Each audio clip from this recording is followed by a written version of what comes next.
बच्चों, इससे पहले हमने 4 प्रकार की अपक्रियाएं देखी थी। योगात्मक, प्रतिस्थापन, उत्क्रमणीय तथा अनुत्क्रमणीय अपक्रिया। तो आगे बची हुई अपक्रियाओं को हम इस वीडियो में देखते हैं सारी। अगली अपक्रिया हमारी 5वीं अपक्रिया है अपघटन अपक्रियाएं। तो नाम से ही स्पष्ट हो रहा है कि अपघटन माने टूटना, अर्थात कोई एक अभिकारक टूट करके 2 या 2 से अधिक उत्पाद बनाए तो उसे हम लोग अपघटन अपक्रिया कहेंगे। अब योगात्मक का ये जस्ट उल्टा है। योगात्मक का क्या था, जब 2 या 2 से अधिक मिल करके आपस में संयोग करके केवल एक उत्पाद बनाए तो उसे हम लोग कहेंगे योगात्मक अपक्रिया। लेकिन अपघटन का मतलब है कि जब कोई एक ही उत्पाद टूट करके 2 या 2 से अधिक उत्पाद बनाए, जब एक ही अभिकारक टूट करके 2 या 2 से अधिक उत्पाद बनाए, मतलब टूटे, मतलब एक टूट करके 2 या 2 से अधिक बनाए तो उसे हम लोग अपघटन अपक्रिया कहेंगे। अच्छा, अपघटन अब 2 प्रकार से होता है। एक बार हम कभी गर्म करके तोड़ते हैं, कभी हम लोग उष्मा दे करके यानी गर्म करके, कभी हम विद्युत से। तो अपघटन किसी भी प्रकार से हो उसे हम लोग अपघटन ही कहेंगे, चाहे उष्मीय अपघटन हो या विद्युत अपघटन हो। जैसे इसकी परिभाषा देखते हैं। ऐसी अपक्रियाएं जिनमें उष्मा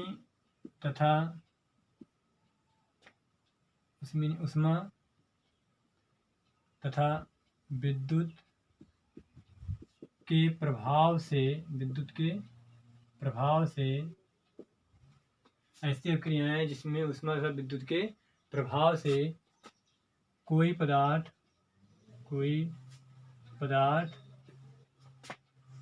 2 या 2 से अधिक उत्पाद बनाता है,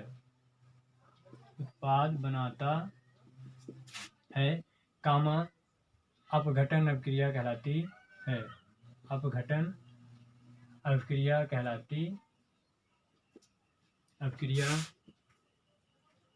कहलाती है जहाँ उष्मा का प्रभाव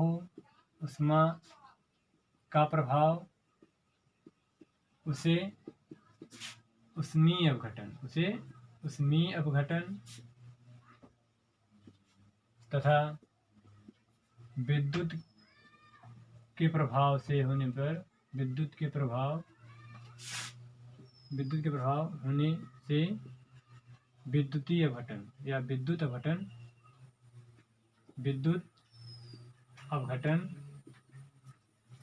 कहते हैं। अपघटन माने टूटना। एक ही अभिकारक होगा, पदार्थ मतलब अभिकारक, एक ही अभिकारक होगा जो 2 या 2 से अधिक उत्पादों में टूटेगा। तो वह कैसे टूटता है, या तो उसको हम गर्म करें या फिर उसको हम लोग विद्युत से तोड़ें। तो ऐसी अपक्रिया जिसमें उष्मा तथा विद्युत के प्रभाव से कोई पदार्थ 2 या 2 से अधिक उत्पाद में टूट जाता है या बनाता है, अपघटन अपक्रिया कहलाती है। जहाँ उष्मा का प्रभाव होगा उसे हम उष्मीय अपघटन कहेंगे, जहाँ विद्युत का प्रभाव होगा उसे हम लोग विद्युत अपघटन कहेंगे। जैसे हमारा है, अभी हम लोग पिछले एग्जाम्पल में देखे थे, इसका नाम क्या था, पोटेशियम क्लोरेट KClO3। यहाँ से क्या बना था हमारा, KCl और O2 बना था, ऑक्सीजन। इसका नाम हम देख चुके हैं, पोटेशियम क्लोरेट। और वहाँ पे हमने देखा भी था कि जब हम पोटेशियम क्लोरेट को गर्म करते हैं तो यह टूट जाता है। अब आप देख रहे हो कि इसे गर्म करने पर टूट जा रहा है, और हमारी अपक्रिया भी क्या है, टूटना, अपघटन में टूटना। तो यह एक ही अभिकारक है जो 2 टूट कर उत्पाद बना रहा है। तो जब पोटेशियम क्लोरेट को गर्म करते हैं 2 उत्पाद बनता है, तो अर्थात ये हमारी कौन सी अपक्रिया है, अपघटन अपक्रिया है। इसको हम लोग संतुलित कर लें। यहाँ पे 2 ऑक्सीजन है, यहाँ पे 3 ऑक्सीजन है। अब 2 और 3 कैसे बैलेंस होंगे, यहाँ पे हम 3 से गुणा कर दें तो 3 दूना 6, और यहाँ पे 2 से गुणा कर दें तो 2 तिहाई 6, तो 3 दूनी 6 ऑक्सीजन यहाँ पे, 3 दूनी 6 ऑक्सीजन यहाँ पे।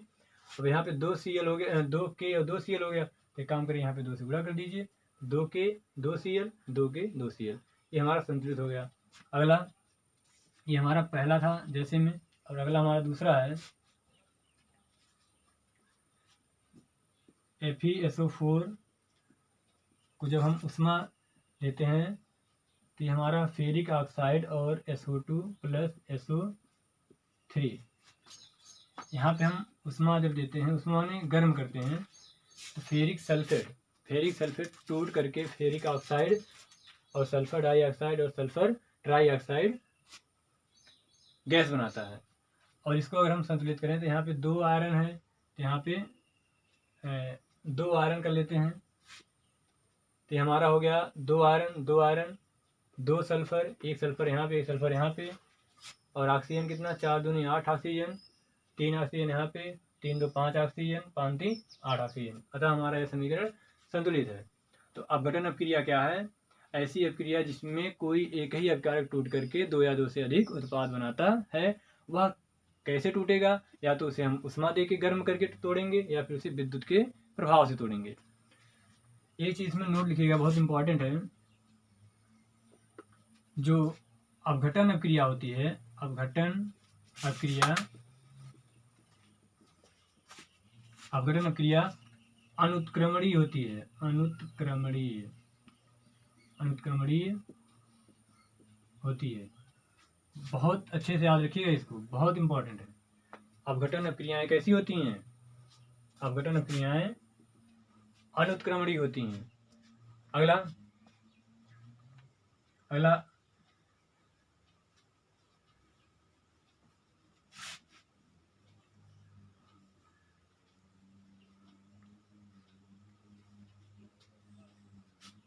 अगली अपक्रिया हमारी है 6वीं, वियोजन अपक्रिया। वियोजन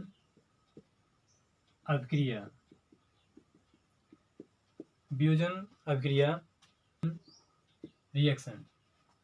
तो वियोजन का मतलब भी क्या होता है? टूटना। अपघटन का मतलब भी टूटना और वियोजन का मतलब भी टूटना होता है।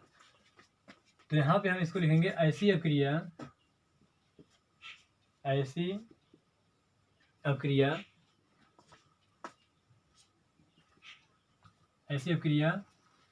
जो या जिसमें कोई अभिकारक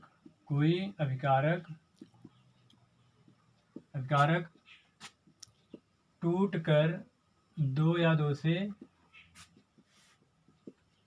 अधिक उत्पाद बनाता है, 2 या 2 से अधिक उत्पाद बनाता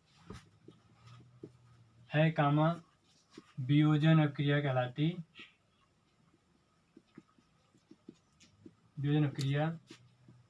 कहलाती है। और आप परिभाषा देखेंगे तो अपघटन अपक्रिया की भी परिभाषा हमने सेम लिखी थी, लेकिन वियोजन की भी सेम लिख रहे हैं। दोनों में क्या अंतर है अभी हम लोग देखेंगे। तो वियोजन माने भी टूटना होता है, अपघटन माने भी टूटना ही होता है। तो ऐसी अपक्रिया जिसमें एक ही अपकारक फिर से टूटे और वो 2 या 2 से अधिक उत्पाद बनाए, तो उसे हम लोग वियोजन अपक्रिया कहते हैं। इसका उदाहरण देखते हैं हम। जैसे अभी हमने देखा उत्क्रमणीय अपक्रिया में, पहला उदाहरण PCl5 था, वो टूट रहा था किसमें? PCl3 और Cl2 में। इसका नाम भी हम देखे थे, क्या नाम था? Potassium pentachloride. 5 क्लोरीन है पेंटाक्लोराइड, 3 क्लोरीन तो ट्राइक्लोराइड। इसका नाम फास्फोरस पेंटाक्लोराइड और इसका नाम है फास्फोरस ट्राइक्लोराइड। अब यहाँ पे देख रहे हो कि एक ही अपकारक है, यहाँ टूट करके 2 उत्पाद बना रहा है। तो ये कौन सी अपक्रिया हो गई? वियोजन अपक्रिया। इसको हम अपघटन भी कह सकते हैं, लेकिन नहीं कहेंगे। क्यों? अभी उसको हम लोग देखते हैं। अगला उदाहरण हमारा है HI। इसको भी हम देख चुके हैं उत्क्रमणीय अपक्रिया में। यहाँ टूटेगा तो हमारा H2 प्लस I2 बनेगा। अब इसको संतुलित कर लेते हैं। यहाँ पर 2 आयोडीन है, यहाँ पर एक ही आयोडीन है, यहाँ पे 2 हाइड्रोजन है, यहाँ पर एक ही हाइड्रोजन है। यहाँ पे 2 से गुणा कर लेंगे तो 2 हाइड्रोजन और 2 आयोडीन हो जाएगा। एक और देख लेते हैं NH4Cl। ये भी टूट रहा है किसमें? अमोनिया में और हाइड्रोक्लोरिक अम्ल में। इसको भी हम उदाहरण देख चुके हैं। अब आप ध्यान से देखिएगा तो ये तीनों अपक्रियाओं में एक ही अपकारक है और ये टूट करके दो उत्पाद बना रहे हैं, दो से अधिक भी उत्पाद बन सकता है। तो ऐसी अभिक्रियाओं को हम वियोजन अभिक्रिया कहेंगे। अब आपके दिमाग में क्वेश्चन आ रहा होगा कि वियोजन अभिक्रिया भी वही है और अपघटन अभिक्रिया भी वही है। वियोजन में भी एक ही अभिकारक टूट के दो या दो से अधिक उत्पाद बना रहा था और अपघटन में भी एक ही अभिकारक टूट के दो या दो से अधिक उत्पाद बना रहा था। तो दोनों में अंतर क्या है? तो दोनों में अंतर है, जैसे हमने उसमें नोट लिखा था, क्या नोट लिखा था कि अपघटन अभिक्रिया सदैव कैसी होगी? अनुत्क्रमणीय होगी, यानी वह केवल एक ही दिशाओं में जाएगी। यहाँ पे आप देख रहे होंगे कि वियोजन अभिक्रिया जो है उत्क्रमणीय अभिक्रिया है, यह दोनों दिशाओं में संपन्न होती है। तो नोट में लिखिएगा कि वियोजन अभिक्रियाएं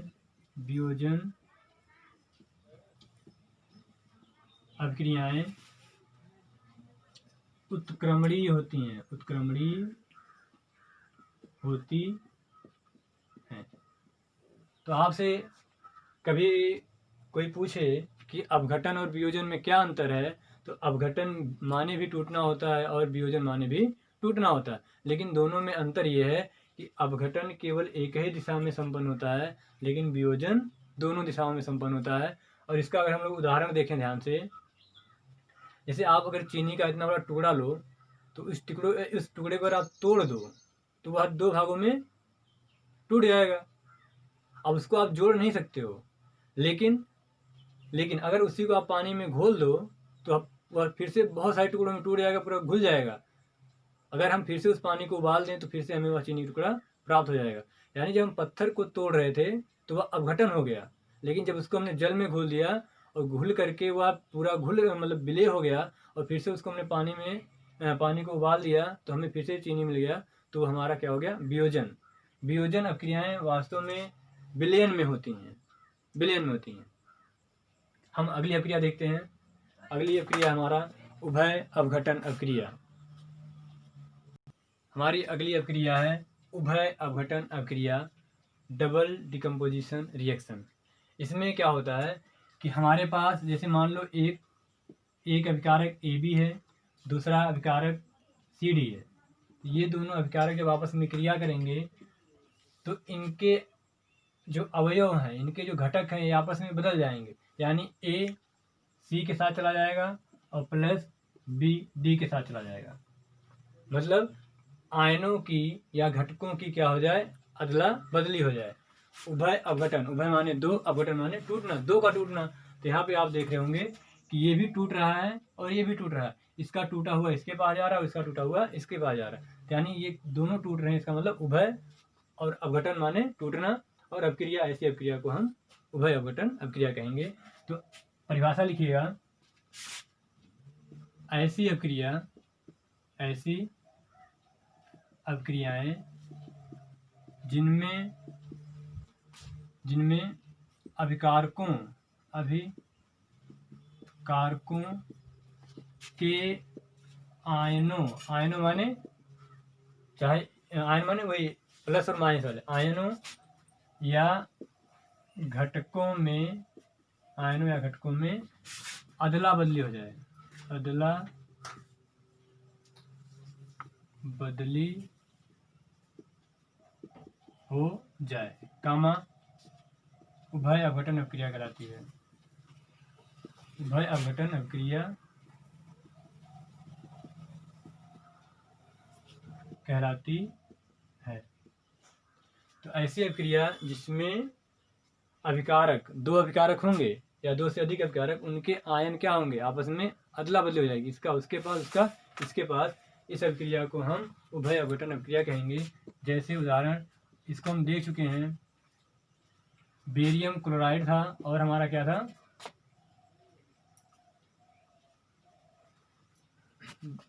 सोडियम सल्फेट है। वहां पे हमारा बना था barium sulphate plus sodium chloride.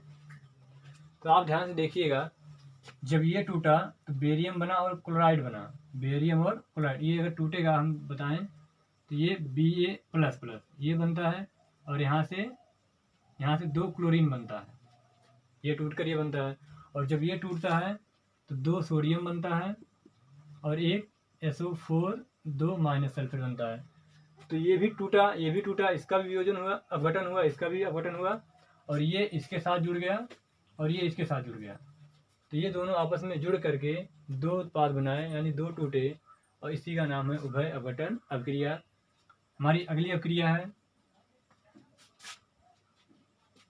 8वीं, उष्मा क्षेपी अभिक्रिया। उष्मा क्षेपी अभिक्रिया एक्सोथर्मिक रिएक्शन। उष्मा क्षेपी अभिक्रिया, जैसे नाम से ही स्पष्ट हो रहा है, उष्मा क्षेपी अभिक्रिया। उष्मा माने उष्मा, ऊर्जा, क्षेपी माने निकालना, त्यागना। तो ऐसी अभिक्रियाएं जिनमें उष्मा निकलती हो, अर्थात जिनके संपन्न होने में उष्मा बाहर निकले, तो ऐसी अभिक्रिया जिनके संपन्न होने में कुछ उष्मा निकले, ऐसी अभिक्रिया जिनके संपन्न होने में कुछ उष्मा निकले। जैसे इसकी परिभाषा देखते हैं, तो ऐसी अभिक्रियाएं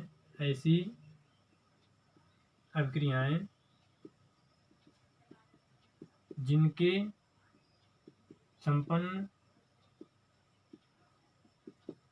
होने पर उष्मा निकले, कामा उष्मा क्षेपी अभिक्रियाएं कहलाती हैं। उष्मा क्षेपी अभिक्रियाएं कहलाती हैं। जैसे जब हाइड्रोजन और ऑक्सीजन आपस में क्रिया करके जल का निर्माण करते हैं, तो लगभग 137-38 के आसपास इतना जूल या किलो कैलोरी उष्मा निकलती है। कब? जब हाइड्रोजन और ऑक्सीजन आपस में क्रिया करके जल बनाते हैं। और दूसरा उदाहरण, जब कार्बन कोयला को हम जलाते हैं, तो लगभग 94 किलो कैलोरी उष्मा बाहर निकलती है। और वैसे भी आप देखिए, जब कोयले को जलाते हो आपको उष्मा मिलती है, गर्मी मिलती है, अर्थात ये अभिक्रियाएं कौन सी अभिक्रियाएं? उष्मा क्षेपी अभिक्रियाएं हैं। तो पहली अभिक्रिया में हमारी 137 के आसपास, 140 भी हो सकता है, 135 भी कुछ लोग लिख देते हैं, यहाँ पे 90 भी लिख देते हैं, 100 भी लिख देते हैं। तो इसको आप मत ध्यान रखिएगा, बस इतना ध्यान रखिएगा कि उष्मा निकल रही है तो उष्मा क्षेपी अभिक्रिया, उष्मा अगर लग रही है तो अगली अभिक्रिया हम बताएंगे। तो इसको हम संतुलित कर लेते हैं। यहाँ पे 2 हाइड्रोजन, यहाँ पे 2 ऑक्सीजन है, तो 2 ऑक्सीजन यहाँ पे है, तो यहाँ पे हम अगर 2 कर दें तो 2 ऑक्सीजन, यहाँ पे हाइड्रोजन कितना हो गया? 2 दूनी 4, 2 है तो 2। अगली अभिक्रिया हमारी है उष्मा शोषी अभिक्रिया। हमारी अगली अभिक्रिया है उष्मा शोषी अभिक्रिया। जैसा कि नाम से स्पष्ट हो रहा है कि ऐसी अभिक्रियाएं जिनके संपन्न होने में हमें उष्मा देनी पड़े। शोषी माने क्या? सोखे, उन्हें उष्मा की जरूरत हो संपन्न होने में। तो ऐसी अभिक्रियाएं जिन्हें संपन्न होने के लिए बाहर से उष्मा देनी पड़े, तो उन अभिक्रियाओं को हम उष्मा शोषी अभिक्रियाएं कहेंगे। इसकी परिभाषा हो जाएगी, ऐसी अभिक्रियाएं जिनके संपन्न होने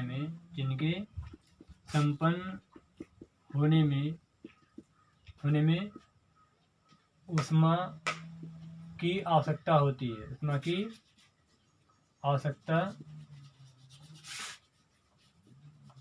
है, कामा उष्मा शोषी अभिक्रिया कहलाती हैं। उष्मा शोषी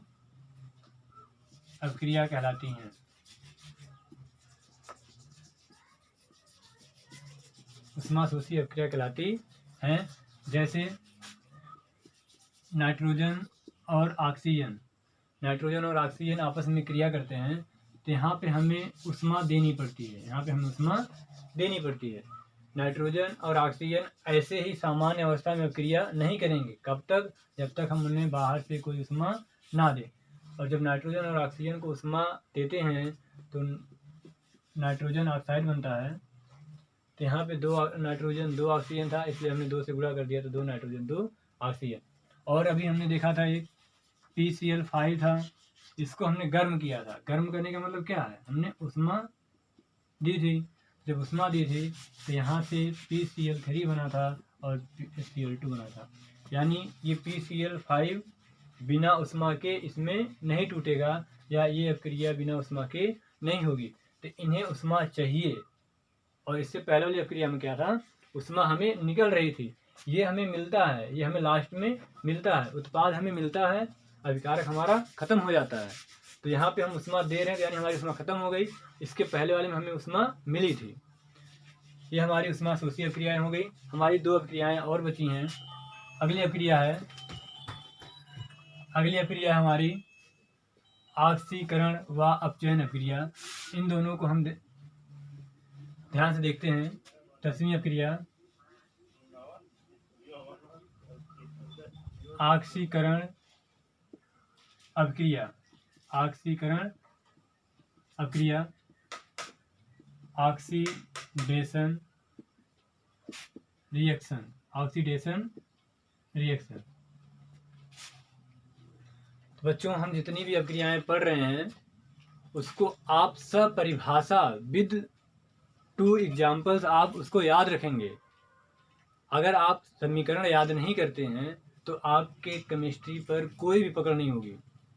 अगर आपको केमिस्ट्री सीखनी है तो आपको कुछ न कुछ परिभाषाएं रटनी पड़ेंगी, और साथ ही साथ समीकरण को भी याद करना पड़ेगा। तो ऑक्सीकरण अभिक्रिया इसकी हम परिभाषा देखते हैं। इसकी परिभाषा थोड़ी सी लंबी है, लेकिन है बहुत आसान, इसमें कोई दिक्कत नहीं है। देखिए, ऐसी अभिक्रिया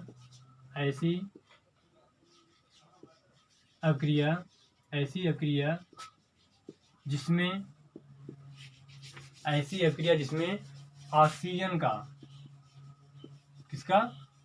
ऑक्सीजन का योग हो, यानी ऑक्सीजन उसमें जुड़े। ऐसी अभिक्रिया जिसमें ऑक्सीजन का योग हो, इलेक्ट्रॉन हाइड्रोजन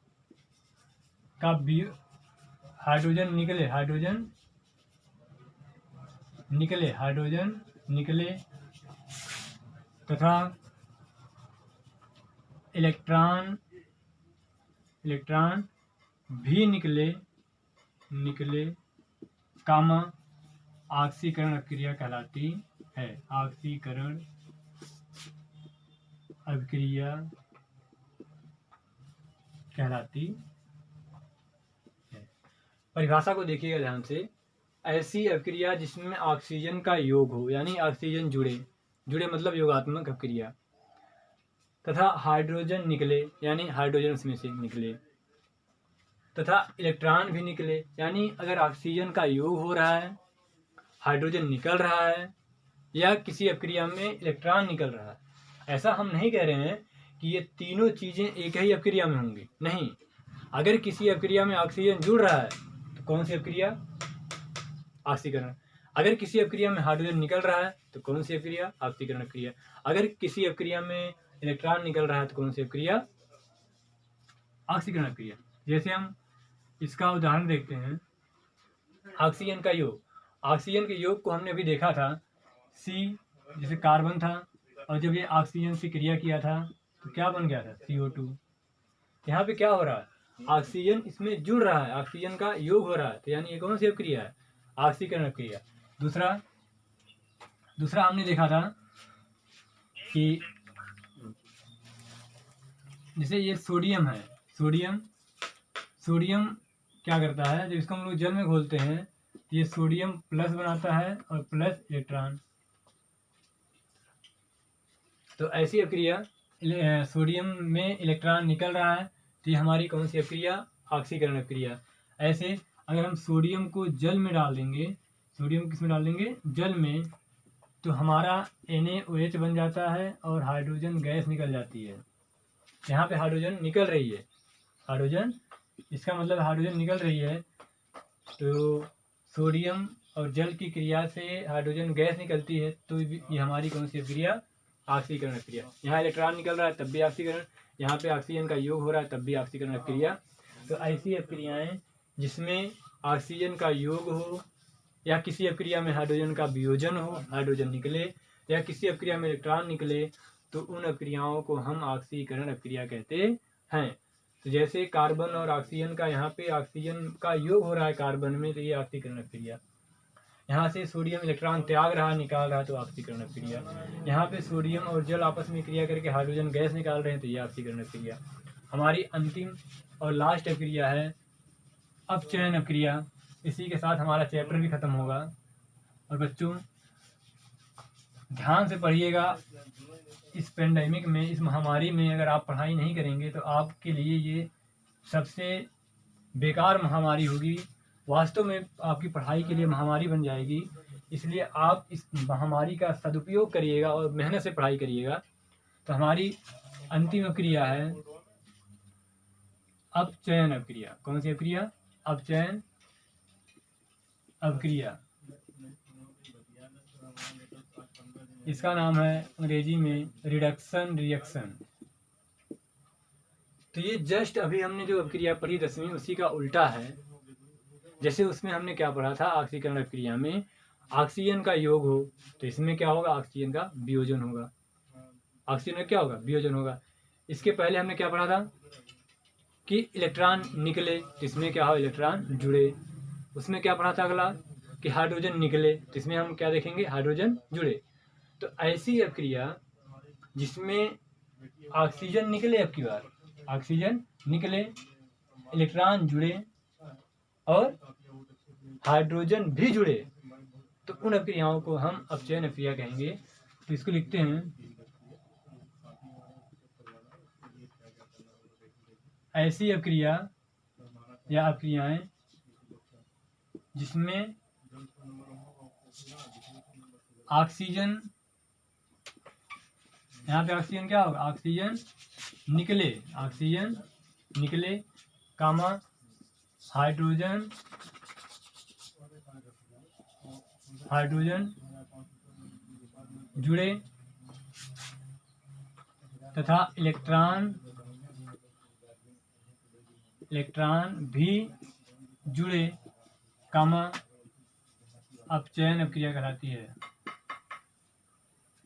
अपचयन अपक्रिया कहलाती है। तो ये जस्ट उसी का उल्टा है। ऐसी अपक्रियाएं जिसमें ऑक्सीजन निकले, हाइड्रोजन जुड़े और इलेक्ट्रॉन जुड़े, तो ऐसी अपक्रिया को हम अपचयन अपक्रिया कहते हैं। जैसे ऑक्सीजन निकले, इसके लिए हमने अभी एक एग्जांपल लिखा था KClO3 पोटेशियम क्लोरेट को जब हमने गर्म किया था KCl+O2 बना था, तो ऑक्सीजन क्या हो रही है, निकल रही है। तो ऑक्सीजन यहाँ पे निकल रही है, जिसका मतलब हमें जो ये अपक्रिया दी गई है वो अपचयन अपक्रिया है। अगला जैसे क्लोरीन है, जब क्लोरीन ऑक्सीजन क्लोरीन जो है इलेक्ट्रॉन देखता है तो इलेक्ट्रॉन को ग्रहण कर लेता है और Cl- बन जाता है। तो यहाँ पे इलेक्ट्रॉन ग्रहण हो रहा है, इसलिए ये कौन सी अपक्रिया, अपचयन अपक्रिया। अगला है, अभी आप लोगों ने देखा था कि एथिलीन में, इसमें एथिलीन में हाइड्रोजन का योग देखा था, किसकी उपस्थिति में, निकेल की उपस्थिति में। ये हमारा क्या है, एथिलीन। किसमें पढ़े थे हम इस अपक्रिया को, इस अपक्रिया को हम योगात्मक में पढ़े थे। क्या बना था, C2H6 बना था, एथेन बना था। यहाँ पे क्या हो रहा है, हाइड्रोजन का योग हो रहा है, हाइड्रोजन का योग और हाइड्रोजन जुड़ रहा है, इसलिए ये कौन सी अपक्रिया होगी, हमारी अपचयन अपक्रिया। तो ऑक्सीकरण अपक्रिया में ऑक्सीजन जुड़ता है, अपचयन अपक्रिया में ऑक्सीजन निकलता है। ऑक्सीकरण अपक्रिया में हाइड्रोजन निकलता है और अपचयन अपक्रिया में हाइड्रोजन जुड़ता है। ऑक्सीकरण अपक्रिया में इलेक्ट्रॉन निकलता है और अपचयन अपक्रिया में इलेक्ट्रॉन जुड़ता है। तो ये सारी अपक्रियाएं हमारी क्या हैं, अपचयन अपक्रियाएं। बच्चों इसी के साथ ये चैप्टर हमारा समाप्त होता है। आप